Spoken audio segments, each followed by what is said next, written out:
ओडिशा में स्थित कोणार्क सूर्य मंदिर से जुड़ी सबसे भावुक और प्रसिद्ध पौराणिक लोक कथा धर्मा की है। ये कहानी आज भी ओडिशा के हर घर में सुनी और सुनाई जाती है। 13वीं शताब्दी में राजा लांगुला नरसिंह देव ने सूर्य मंदिर के निर्माण का आदेश दिया। इस विशाल कार्य के लिए 1200 सबसे कुशल शिल्पकारों को चुना गया, जिनका नेतृत्व मुख्य वास्तुकार बिशु महाराणा कर रहे थे। राजा का आदेश सख्त था। मंदिर को एक निश्चित समय सीमा के भीतर पूरा करना था।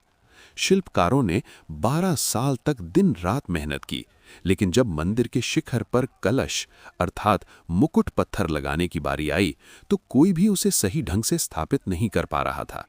पत्थर बार बार गिर जाता था। काम पूरा ना होते देख राजा क्रोधित हो गए। उन्होंने घोषणा कर दी कि यदि अगली सुबह तक मंदिर का काम पूरा नहीं हुआ तो सभी 1200 शिल्पकारों के सिर कलम कर दिए जाएंगे। पूरी छावनी में मातम छा गया। शिल्पकारों को अपनी मौत सामने दिखाई दे रही थी।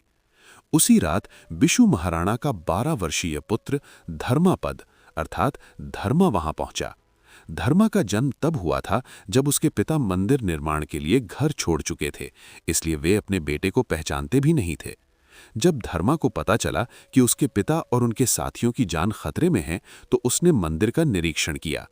धर्मा को प्राचीन शास्त्रों और वास्तुकला का गहरा ज्ञान था।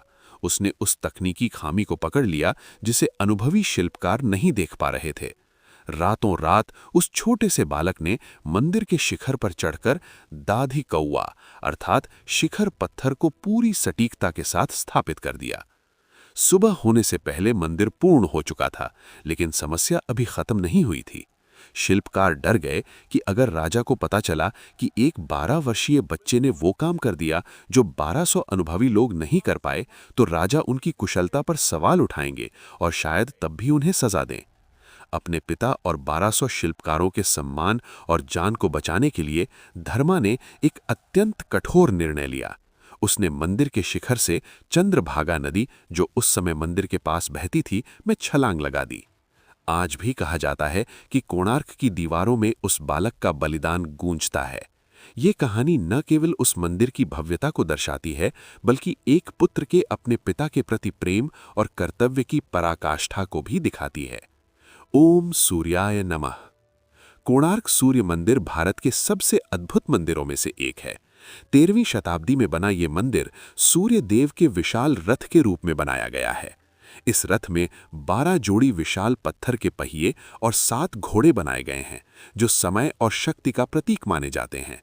मंदिर की दीवारों पर बनी अद्भुत नक्काशी आज भी प्राचीन भारतीय वास्तुकला की महानता दिखाती है। जय सूर्यदेव।